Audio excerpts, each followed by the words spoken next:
What's the story, Morning Glory? What's the word, Hummingbird? Thank you so much for clicking on my channel and for joining me for this review of 90 Day Diary Season 5, Episode 7, I Have a Dream.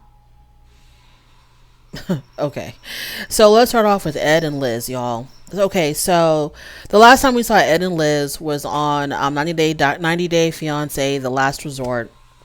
And at the end of that, I didn't watch it because I knew exactly what was going to happen. So I didn't even bother watching the very last episode. But Ed and Liz decided to stay together. Okay, fine.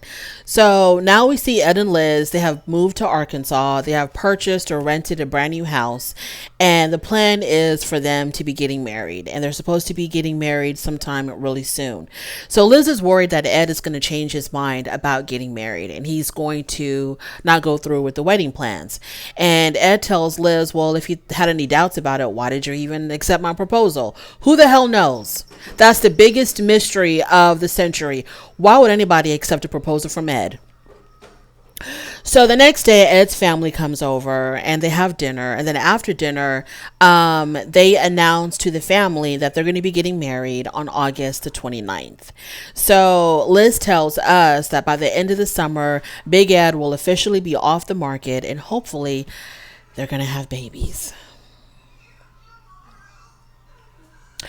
Word on the curb is that they broke up, like in real time. They have broken up. I'm not surprised. I am not surprised at all. Nobody can be in a relationship with Ed because he's so damn difficult and ornery. So let's just move on.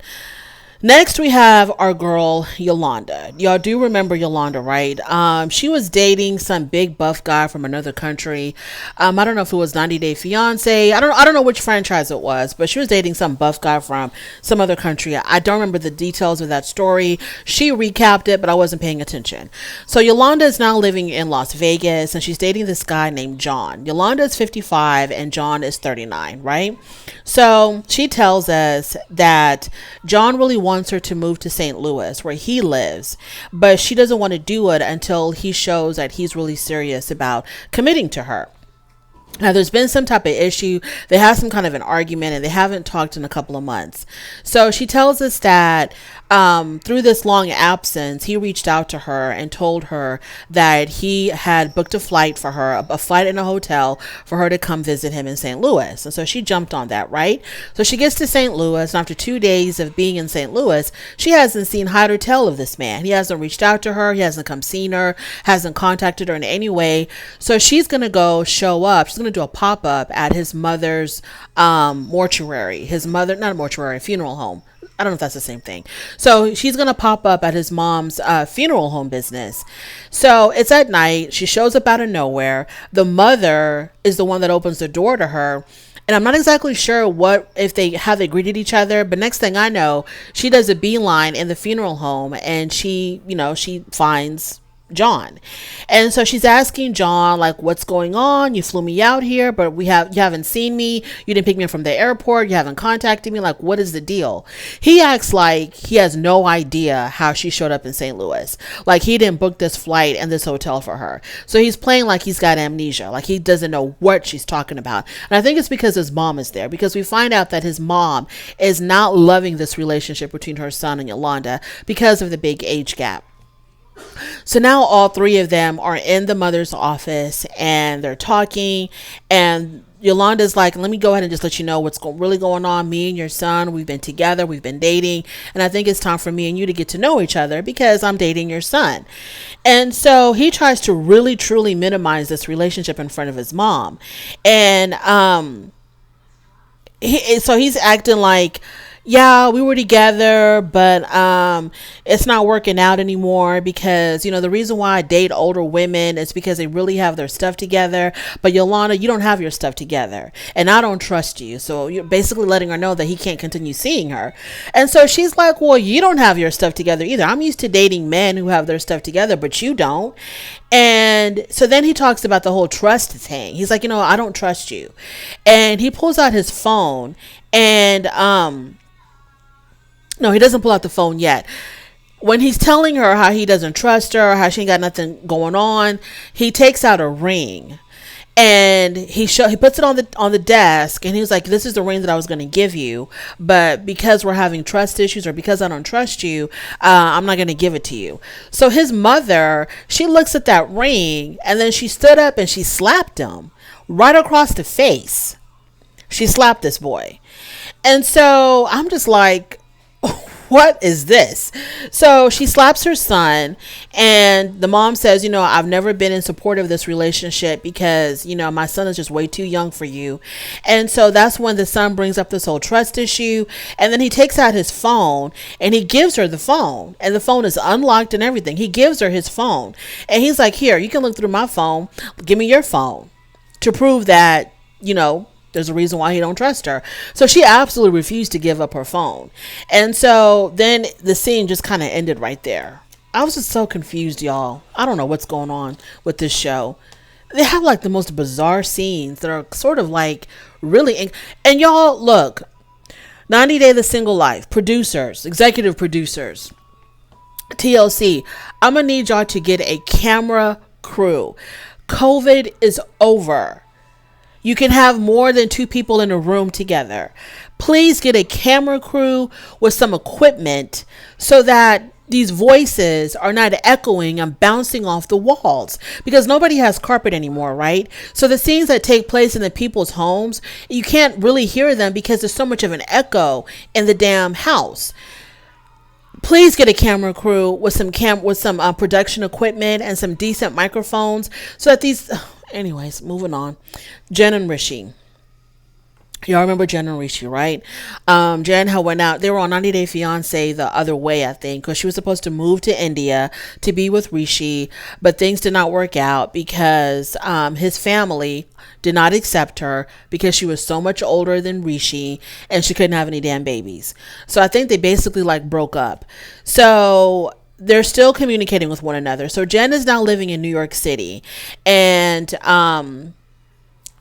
the last time that we saw them on 90 Day Fiancé the other way, he had proposed to her and she had accepted his proposal.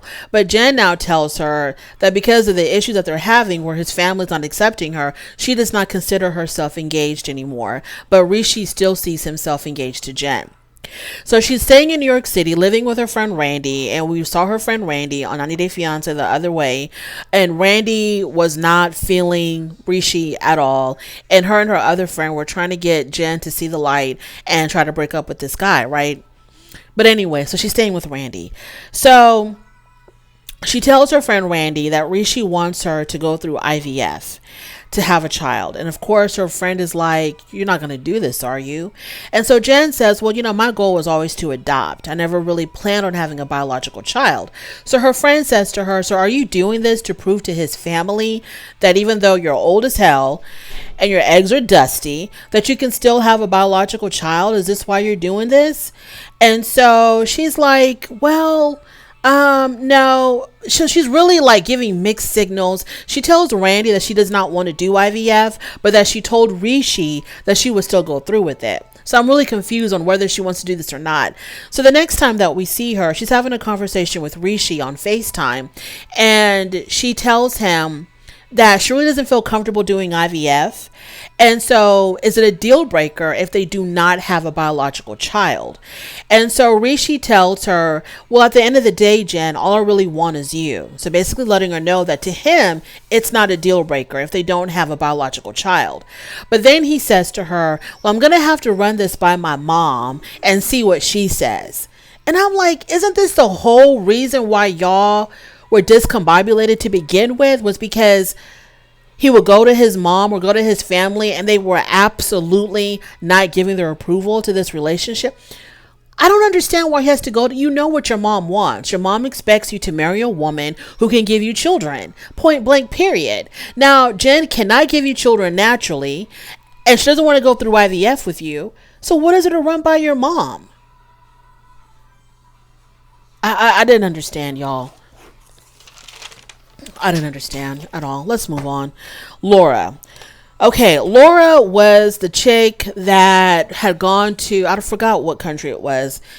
I Aladdin, I think his name was. She was with this much. He's 55 years old, so she was probably like in her early 50s back then, and he was like in his 20s, I believe. And she went to, I don't know if it was Morocco or Libya. I don't know what country it was, but it was one of those Muslim countries. I think it was, I don't even remember which one it was. And so she had gone over there to marry him, I guess, to be with him. And when she got to his country, they got married within like 9 days. And the main reason was because they wanted to make whoopee. That's the main reason. Child. So within 9 days of her arriving in his country, they got married. They started making whoopee. It was a huge fail because I remember them getting into an argument because she had to tell him that whatever he was doing in the bedroom just was not up to par. She was not being satisfied at all. And she had brought these toys with her that he refused to use. And he was like highly offended that he couldn't satisfy her and that she was calling him out on it. Needless to say, that marriage ended. They got divorced really soon after that. They got a divorce. And so she went back to, I think she's from Canada. So she went back to Canada, got back online looking for more men. And she says that the only type of men that were giving her any kind of attention were foreigners. And so she wanted to take a break from all the foreigners and date somebody, domestic. So we'll get to that. So when we see Laura, the next time that we see her, she's out with her friends and they're going to a burlesque class to learn burlesque. And I'm like, girl, where are you going to be doing this burlesque? Child, anywho, by the time you find a man, by the time you feel comfortable enough to do burlesque in front of him, girl, you would have forgotten all the damn moves. So they do a little burlesque. Okay, whatever, it's cute. We understand. Senior citizens are still having sex. We get it. So she does admit to us that the reason why she was dating younger men was it was an ego boost for her. But now she's found a man on some dating app that's more age appropriate. So I'm like, okay, you were dating younger men as an ego boost, but these men were using you, either for your money or for whatever. These men were using you. How was it an ego boost to be you? Like, why don't people understand that the probability of a younger man truly being invested and in love and interested in an older woman, the probability is not that high. I'm not saying that it doesn't exist. I'm pretty sure there's a ton of May-December relationships where the woman is older and the man is younger. But if I was a 55-year-old woman and a 20-something-year-old dude was showing interest in me, I would run for the hills. I would run for the hills because it just doesn't seem natural. It does happen. I know it happens. I know it happens a lot, but just the probability of, no, I wouldn't do it. It would not be an ego boost to me. I'd be like, what the hell do you want, little boy? What do you want? You want my money? I ain't got none. I'm broke. What else do you want? So, like I said, she met some guy on the dating app and he's more age appropriate. His name is Dwayne. And so they meet for dinner or whatever the hell. And the date was dry. It was so dry. We never saw Dwayne say a single word. All he did was laugh. Every time she said something, he would laugh. And it was so painful to watch. Like, what kind of a check is TLC cutting you people for y'all to be putting yourselves through this publicly? To be like, it was bad. The date was so bad. She was trying to make little jokes here and there. Either he wasn't interested or he didn't get them or he couldn't hear her. I don't know which one it was. And so then she had the audacity to ask him for a second date. And all he did was laugh. So he laughed and he was like, sure. And it didn't sound that promising whatsoever. So then she tells us that Dwayne is a little bit too vanilla for her. Girl, you're the one that chose him. You saw his profile pic. And whatever other pics he put on the app, you saw it, you liked it, you went out with him. What are you talking about? He was too vanilla for her. But anyways, she said he was too vanilla for her. So she wants to try out some other flavors. We know, Laura. We know how you get down. Moving on to Syngin. So Syngin, remember him. He was living in South Africa. Tanya met him when she visited South Africa. They had something going on hot and heavy. Did the whole K1 visa. He moved to Connecticut with her. Relationship was doomed from the beginning. It seemed like I just remember them fighting all the time and not being happy. And then she broke her leg or something. So he's divorced now from Tanya. Now he's living in Southern California, and he's dating some girl named Shayna, who is 25 years old, from San Diego. So she met Syngin through his DMs. She slid into those damn DMs, and I don't know what she showed him or what she did or said that caught his attention, but something caught his attention. So now they're dating, and they've been dating now for about a year and 7 months. Now they want to dabble into polyamory. And so Shayna said that she found an app that specializes in that kind of stuff. And so Syngin talks about how this is really different for him. This is very new for him. And so she sets up a profile and she takes pictures of him where he's like just wearing a pair of shorts. They're out in I don't know where they're in the woods or something, and he's completely naked except for a pair of shorts. And she's taking pictures of his beer belly, and he's doing all of these silly poses. And I'm thinking, I thought the point was to attract a female to join y'all's relationship. Like, what is happening here? So anywho, after they do the beer belly shots, they sit down and they talk about this new venture, this new polyamory thing that they're trying out. And Syngin tells Shayna that they should have boundaries. They go on and on about boundaries, the do's and the don'ts. It wasn't that interesting to me, so it's not interesting enough for me to repeat. I'll come back to them when they actually have found their third lover. I'll be back. Anyway, that's all I have. Thank you so much for joining me. I really do appreciate it on your way out. Please don't forget to rate the video. If you like this content, please subscribe to my channel, and I'll definitely talk to you later. Bye.